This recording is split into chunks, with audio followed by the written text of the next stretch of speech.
Hello everyone, welcome back to my YouTube channel. आज है 27 मई और आज की क्लास के अंदर अपन जो कुमार गौरव सर के द्वारा ही 27 मई को जो करंट अफेयर्स करवाई गई है तो उसी क्लास का अपन हैंड रिटन नोट्स के रूप में रिवीजन करेंगे। तो इस क्लास के अंदर आपका टाइम भी बच जाएगा और जो सर के द्वारा कंटेंट करवाया गया है उस पूरे कंटेंट का रिवीजन भी हो जाएगा। तो चलो शुरुआत करते हैं क्वेश्चन नंबर 1 से। State and traders of carbon pricing report किसके द्वारा जारी की गई है? तो विश्व बैंक के द्वारा ही ये रिपोर्ट जारी की गई है। तो इसके अंतर्गत ही जो कार्बन ट्रेडिंग है उसके अंदर कितना राजस्व होगा? तो लगभग 95 बिलियन डॉलर का राजस्व प्राप्त होगा। तो ये भी याद रख लेना। इस बार ये कौन सा संस्करण है? तो इस बार ये 10वां संस्करण है। आगे देखते हैं, IUCN की स्थापना कब की गई थी? तो 1948 के अंदर। इसका हेडक्वार्टर ग्लैंड स्विट्जरलैंड के अंदर है और इसके द्वारा ही जो रेड डेटा बुक है वो जारी की जाती है। UNEP की स्थापना 5 जून 1972 को की गई थी। हेडक्वार्टर नैरोबी केन्या के अंदर है। WWF की स्थापना 1961 के अंदर की गई है और इसका मुख्यालय ग्लैंड स्विट्जरलैंड के अंदर ही है। आगे देखते हैं, विश्व बैंक की स्थापना 1944 के अंदर ही ब्रेटन वुड्स सम्मेलन के अंदर ही की गई थी और इसके वर्तमान में अध्यक्ष अजय भंगा हैं। हेडक्वार्टर वाशिंगटन DC के अंदर है और विश्व बैंक के द्वारा ही जो लॉजिस्टिक परफॉर्मेंस इंडेक्स है वो भी जारी किया जाता है और इसमें भारत की रैंक अब की बार 38वीं है। और जो रैंप योजना है उसको फंडिंग कौन दे रहा है? तो विश्व बैंक के द्वारा ही दिया जा रहा है। और जो सिंधु जल समझौता हुआ था 1960 के अंदर ही भारत और पाकिस्तान के मध्य, तो उसके अंदर ही समझौता किसके मध्य किया गया, मतलब मध्यस्थता किसके द्वारा की गई थी? तो विश्व बैंक के द्वारा ही की गई थी। तो ये भी थोड़ा याद रख लेना। अब आगे देखते हैं, इस क्लास की PDF है वो मैं टेलीग्राम पे डाल दूंगी। टेलीग्राम का लिंक आपको इस वीडियो के ही कमेंट सेक्शन के अंदर मिल जाएगा, तो वहाँ से आप इसकी PDF प्राप्त कर सकते हैं। अगर आपको ये वीडियो पसंद आ रहा है तो प्लीज़ इसको ज़्यादा से ज़्यादा लाइक एंड शेयर कर देना। अभी तक चैनल पे नए हो, चैनल को सब्सक्राइब नहीं किया है तो चैनल को सब्सक्राइब भी कर लेना। नेक्स्ट देखते हैं क्वेश्चन नंबर 2। पैक्सलोविड क्या है? तो ये कोविड-19 के उपचार की पहली एंटीवायरस पिल है और किस कंपनी के द्वारा बनाई गई है? तो फाइजर के द्वारा ये बनाई गई है और इसको मंजूरी है वो USA के द्वारा दे दी गई है। आगे देखते हैं, कोविशील्ड ये सीरम पुणे के द्वारा बनाई गई है। कोवैक्सीन ये भारत बायोटेक हैदराबाद के द्वारा ही बनाई गई है। मॉस्किवरिस ये मलेरिया की पहली वैक्सीन है। BCG का टीका ये टीबी के अंदर किसका टीका लगाया जाता? तो BCG का ही। DPT क्या है? तो डिप्थीरिया, काली खांसी और टिटेनस के लिए। तो ये भी याद रख लेना, इसका टीका लगाया जाता है। अब आगे देखते हैं, वो जो आज सर के द्वारा लल्लन टॉप क्वेश्चन करवाए गए हैं, तो आज की क्लास के अंदर मैं जो जनवरी महीने की करंट अफेयर्स है तो उसका जो ये जैसे मैं पढ़ाती हूँ ना उसका ही मैं आपको PDF सेंड कर दूंगी तो पूरे जनवरी महीने की। नेक्स्ट देखते हैं क्वेश्चन नंबर 3।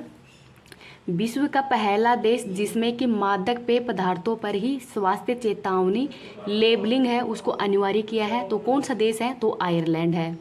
आयरलैंड के द्वारा ही जो चेतावनी में क्या क्या लिखा है? तो कैंसर की सूचना है, गर्भवती है, इसका गर्भपात हो जाए, इन सब की चेतावनी लिख दी गई है। आयरलैंड की राजधानी डबलिन है और इटली की राजधानी रोम है और रोम के अंदर ही FAO का हेडक्वार्टर भी है। न्यूजीलैंड की राजधानी वेलिंगटन है और वर्तमान में न्यूजीलैंड के प्रधानमंत्री कौन है? तो क्रिस हिपकिंस है। कनाडा की राजधानी ओटावा है और सबसे बड़ी जो तटीय रेखा भी तटीय देश कौन सा है? तो कनाडा ही है। USA व कनाडा के मध्य सीमा 49 डिग्री अक्षांश बनाती है। UK के अंदर कौन कौन से देश शामिल हैं? तो उत्तरी आयरलैंड है, स्कॉटलैंड, वेल्स व इंग्लैंड है, वो UK के अंदर शामिल होते हैं। तो इनको भी थोड़ा याद रख लेना। नेक्स्ट क्वेश्चन नंबर 4 देखते हैं, खैबर व टाइफून मिसाइल का परीक्षण। तो ये दोनों ही बैलिस्टिक मिसाइल है और जो खैबर मिसाइल है इसको ईरान के द्वारा लॉन्च किया गया है। इसकी रेंज 2000 किलोमीटर है और वजन 1500 kg का है।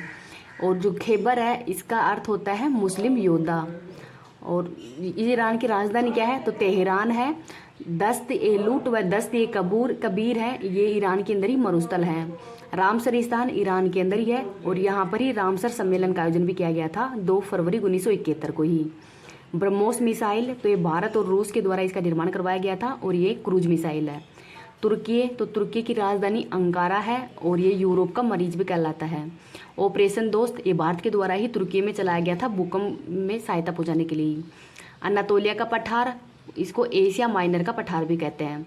वोन गोलू झील ये तुर्की के अंदर ही है और ये सर्वाधिक लवणता वाली झील है, तो इसको भी याद रख लेना। नेक्स्ट देखते हैं क्वेश्चन नंबर 5।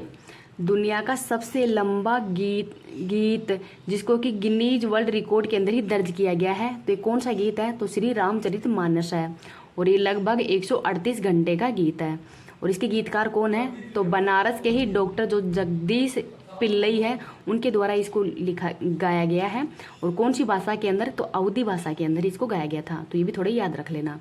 नेक्स्ट देखते हैं क्वेश्चन नंबर 6। सुदर्शन शक्ति अभ्यास 2023 जो सुदर्शन शक्ति अभ्यास है 2023, इसका आयोजन कहाँ पे किया गया है? तो राजस्थान के ही पश्चिमी सीमा के अंदर इसका आयोजन किया गया है। और किसके द्वारा? तो जो सप्त शक्ति कमांड है भारतीय सेना की, उसके द्वारा इसका आयोजन करवाया गया है। तो इस अभ्यास का उद्देश्य क्या है? तो युद्ध शक्ति व रसद सामग्री का प्रदर्शन करना ही इसका प्रमुख उद्देश्य है। नेक्स्ट और देखते हैं साइक्लोन फर्स्ट, ये भारत और मिस्र के द्वारा पहली बार किया गया है और इसका आयोजन राजस्थान के जैसलमेर में किया गया है। राइट टू स्लाइट विजन लागू करने वाला पहला राज्य राजस्थानी है। राइट टू हेल्थ लागू करने वाला भी पहला राज्य राजस्थानी है। मुख्यमंत्री चिरंजीवी बीमा योजना के अंदर ही 10 लाख से बढ़ाकर 25 लाख रुपए इसकी बीमा राशि कर दी गई है और यह योजना 1 मई 2021 से शुरू की गई थी। नेक्स्ट देखते हैं क्वेश्चन नंबर 7। नए संसद भवन का उद्घाटन, तो ये 28 मई 2023 को इसका उद्घाटन किया जा रहा है। किसकी जयंती पर? तो वीर सावरकर की जयंती पर इसका उद्घाटन किया जाएगा। और किसके द्वारा किया जाएगा? तो प्रधानमंत्री नरेंद्र मोदी जी के द्वारा इसका उद्घाटन करवाया जा रहा है। इसके अंदर कितनी लागत आ रही है? तो 970 करोड़ रुपए इसके अंदर टोटल लागत आएगी। और इस संसद भवन की आकृति कैसी है? तो त्रिकोणीय डिजाइन है। तो त्रिकोणीय डिजाइन रखने का उद्देश्य क्या है? तो अधिकतम उपयोग करना ही इसका प्रमुख उद्देश्य है। तो ये भी थोड़ा याद रख लेना। लोकसभा का प्रतीक चिन्ह मोर है और यहाँ पर कितने एमपीओ की बैठने की क्षमता है? तो 888। राज्यसभा का प्रतीक चिन्ह कमल है और यहाँ पर 348 एमपीओ के बैठने की क्षमता है। किस कंपनी के द्वारा निर्माण करवाया गया है? तो टाटा कंपनी के द्वारा ही। प्रोजेक्ट का नाम है सेंट्रल विस्टा, जो संगोल हाल ही के अंदर चर्चा में है। तो ये वर्तमान में इलाहाबाद संग्रहालय के अंदर है। और नए संसद भवन है, यहाँ की जो लोकसभा है वहाँ के स्पीकर के पास में ही रखा जाएगा। और पहली बार ये पंडित जवाहरलाल नेहरू को प्राप्त हुआ था, माउंट बेटन के द्वारा इसको प्राप्त दिया गया था। और देने का अर्थ मतलब क्या था? तो जो ब्रिटिश के जो सत्ता थी वो भारतीयों को स्थानांतरित कर दी गई थी ब्रिटिशों के द्वारा ही। प्रतीक क्या है? तो जो नंदी की मूर्ति है वो न्याय का प्रतीक है। उत्पत्ति तमिल भाषा में हुई थी और निर्माणकर्ता कौन है? तो बंगारू चेट्टी है, वो इसके निर्माण करता है। आगे देखते हैं क्वेश्चन नंबर 8। समर्थ अभियान है वो किसके द्वारा लॉन्च किया गया है? तो गिरिराज सिंह के द्वारा लॉन्च किया गया है और ये वर्तमान में भारत के ग्रामीण एंड पंचायती राज मंत्री हैं। कहाँ से लॉन्च किया गया है? तो लखनऊ से लॉन्च किया गया है। इसका उद्देश्य क्या है? तो जो ग्राम पंचायत स्तर है वहाँ पर डिजिटल जो लेन देन होता है उसको बढ़ावा देना है, इसका प्रमुख उद्देश्य है। और कितनी ग्राम पंचायतों के अंदर लागू किया जाएगा? तो 50,000 ग्राम पंचायतों के अंदर इसको शुरू किया जा रहा है। नेक्स्ट देखते हैं क्वेश्चन नंबर 9। सीबीडीसी का उपयोग करने वाला पहला नगर निगम कौन सा है? तो पटना है। और सीबीडीसी की फुल फॉर्म क्या है? तो सेंट्रल बैंक डिजिटल करेंसी है। इसकी शुरुआत मौर्य लोक परिषद के अंदर हुई है। ई रुपया आरबीआई के द्वारा शुरू किया गया है 1 दिसंबर 2022 को ही। 5G की शुरुआत भारत के अंदर 10 अक्टूबर 2022 को ही है। और ग्रीन बॉन्ड जारी करने वाला पहला नगर निगम कौन सा है? तो गाजियाबाद है और सेकंड इंदौर है। तो इसको भी याद रख लेना। आगे देखते हैं क्वेश्चन नंबर 10। माउंट एवरेस्ट पर ही 28वीं बार फतह करने का विश्व रिकॉर्ड किसके द्वारा बनाया गया है? तो कीमा रिता जो शेरपा है, नेपाल के हैं, रहने वाले हैं, तो इनके द्वारा ही ये रिकॉर्ड बनाया गया है। माउंट एवरेस्ट की ऊंचाई कितनी है? तो 8,848.86 किलोमीटर है। और माउंट केटू को भी इनके द्वारा फतह किया गया है और इसकी ऊंचाई है 8,611 मीटर। और ट्रांस हिमालय के अंदर कराकोरम है, जास्कर है और लद्दाख पर्वत श्रेणियाँ हैं। आगे देखते हैं क्वेश्चन नंबर 11। 1.4 करोड़ पाउंड के अंदर ही बिकी है जो टीपू सुल्तान है उनकी तलवार, ये ब्रिटेन के अंदर ही नीलामी का नया रिकॉर्ड इनके द्वारा ही बनाया गया है। तो इस क्वेश्चन को भी याद रख लेना। अब आज मैंने थोड़े लल्लन टॉप क्वेश्चन नहीं करवाए हैं, उनका कारण है कि जो जनवरी की जो पूरी करंट अफेयर्स है उसका मैं PDF आपको सेंड कर दूंगी, तो उसके अंदर आप पढ़ लेना।